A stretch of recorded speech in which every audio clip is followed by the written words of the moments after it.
집을 구입하시거나 전세를 구하고 난 다음에 하시는 게 뭐예요? 보통 대출을 내러 많이 가시잖아요. 이 대출 이자를 조금이라도 줄이기 위해서 온라인, 오프라인으로 많이 알아보시잖아요. 안녕하세요. 복덩이 부동산입니다. 야, 진짜 날씨가 언제까지 더울지 모르겠습니다. 너무너무 더워요. 오늘은 이렇게 더운 날씨에 대출 내신다고 발품 팔러 다니는 분들에게 시간을 좀 줄여드리는 방법이 있어서 제가 알려드릴까 합니다. 집을 구입하시거나 전세를 구하고 난 다음에 하시는 게 뭐예요? 보통 대출을 내러 많이 가시잖아요. 이 대출 이자를 조금이라도 줄이기 위해서 온라인, 오프라인으로 많이 알아보시잖아요. 은행에 직접 가면은 월급 계좌 이체를 한다든지 뭐 여러 가지 방법에 의해서 우대금리를 해주는데요. 거기에 하나 더 꿀팁으로 알려드릴 거는 이거를 하면 대출금리가 좀 더 낮아집니다. 이게 뭔지 지금부터 제가 자세하게 알려드릴게요. 시작하기 전에 요 아래 구독, 좋아요 눌러주시고요.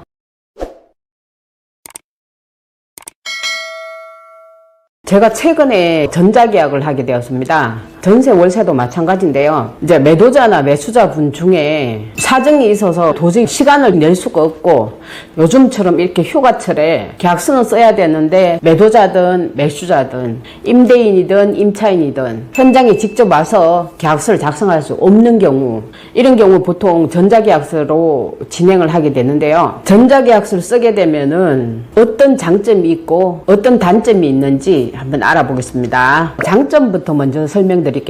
첫 번째, 편리하다는 거. 언제 어디서든지 시간 관계없이 인터넷만 접속할 수 있으면 계약서를 쓸 수 있다는 장점이 있고요. 또 서류를 따로 보관해야 될 필요성도 없어집니다. 전자문서로 저장이 되어 있기 때문에 공인중개사 입장에서는 거래 신고를 따로 안 해도 되고요. 임대인과 임차인들 역시 따로 임대차 신고를 하지 않아도 되고 확정일자가 자동적으로 부여되게 되어 있습니다. 그리고 임차인들 같은 경우에는 전자계약서 쓰게 되면 보증보험이 일단 할인이 됩니다. 그리고 은행마다 조금씩 다르긴 한데 대부분의 은행들이 주택담보대출을 낼 때나 전세자금 대출을 낼 때 이자가 좀 더 저렴합니다. 이거는 가장 큰 꿀팁이에요. 아직까지 이거 모르시는 분들 많더라고요, 보니까. 그 다음 두 번째 장점으로는 시간을 절약할 수 있습니다. 장거리일 경우 왔다 갔다 하는 시간, 경비 다 절약할 수 있습니다. 세 번째, 보안을 강화할 수 있습니다. 전자서명을 하기 때문에 접근 권한을 설정을 하면 위조나 변조를 방지할 수 있다는 거고요. 그러면 이번에는 어떤 단점이 있을까 한번 알아볼게요. 제일 첫 번째가 기술적인 문제인데요. 이걸 접속해보면 시스템 오류가 자주 발생하더라고요. 요일에 따라서 다르고 시간에 따라서 다르던데요. 평일에 계약서를 쓰면 시간이 빨리 되던데 지난번에 제가 토요일 한번 해봤더니 계속 오류가 나고 세종시 같은 경우에는 토요일이 손님이 많기 때문에 토요일 계약이 이루어지는 수가 많거든요. 타도시도 아마 마찬가지일 것 같습니다. 동시 접속자가 많아지니까 트래픽이 초과되어서 그런지 접속이 잘 안 돼요. 하다가 끊어지고 사인하다가 또 끊어지고 막 이렇게 되더라고요. 두 번째 단점으로는 특히 이제 연세가 조금 드신 분들 같은 경우에는 인터넷이 친하지 않기 때문에 전자서명을 어떻게 해야 되는지 설명을 해드려도 잘 인지를 못하는 경우가 많습니다. 현장에서 하면 괜찮은데 전자계약 자체가 현장에서 이루어지는 게 아니기 때문에 접속하는 경로를 잘 모르시는 것도 있고요. 설명을 해도 잘 알아듣지 못하는 이런 문제점이 생기더라고요. 그 다음에 데이터를 보관하는 서버나 클라우드가 보안이 완벽하지 않다. 이럴 경우 정보가 유출될 수 있는 가능성도 없지 않아 있습니다.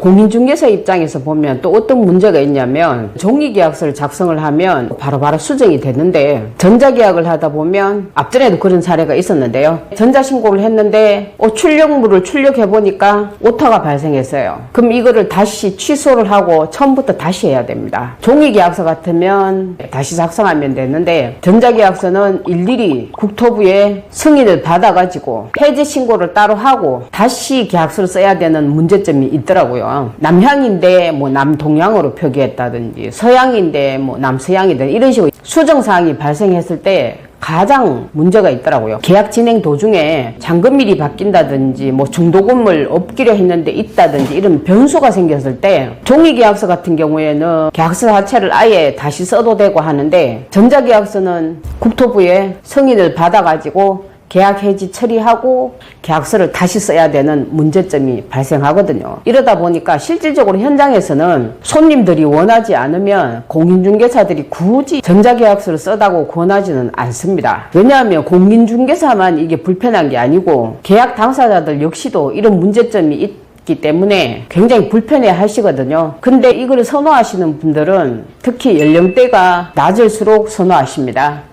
그러니까 20대부터 40대까지 인터넷에 친숙한 세대들은 전자계약서를 굉장히 선호를 하시는 편이고요. 왜냐하면 전자계약서를 쓰면 불편한 것 잠깐 감수를 하더라도 보증보험도 할인을 해주고 대출 이율이 조금 더 낮아요. 이런 혜택이 있으니까 전자계약서를 많이 선호하시더라고요. 그리고 제일 좋은 거는 이 계약 당사자들이 출장을 갔다든지 해서 해외에 가실 일이 생기는데 이 계약서를 작성해야 된다 같으면 신분증을 가지고 영사관에 가서 서류를 보내야 되고 이 절차 굉장히 복잡했었는데 지금은 계시는 그 나라에서 인터넷 접속만 할 수 있으면은 전자계약을 할 수 있는 겁니다. 자신의 휴대폰 인증을 받기 때문에 굳이 우리가 신분증 확인하고 하는 절차도 사실 없거든요. 현장에서 계약을 하게 되면 반드시 신분증을 제출하게 되어 있습니다. 그런데 전자계약 같은 경우에는 신분증이 필수가 아니에요. 선택입니다. 저 같은 경우에는 양 당사자들한테 신분증을 앞뒷면을 촬영해서 달라고 저는 요구는 합니다. 그래서 오늘은 전자계약서를 쓰게 되면 어떤 장점이 있고 어떤 단점이 있는지 한번 짚어봤습니다. 보증보험 혜택하고 이율이 조금 더 낮다는 걸 모르시는 분들 많더라고요. 그래서 이거를 제가 지금 알려드리는 거니까 적극적으로 많이 활용하시기를 바랍니다. 제가 네이버 지식인과 엑스퍼트로 활동하고 있고요. 오픈 카톡방을 운영해서 임대차 분쟁이나 매매 때문에 분쟁이 발생했을 때 난감할 때가 많으시잖아요. 제가 개별 상담도 진행해 드리고 있습니다. 아래에 고정 댓글에 링크를 타고 들어가시면 결제하고 상담 신청을 할 수 있으니까요.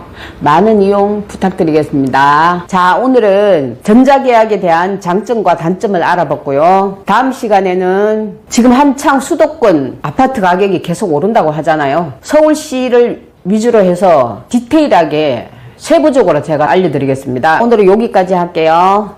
안녕.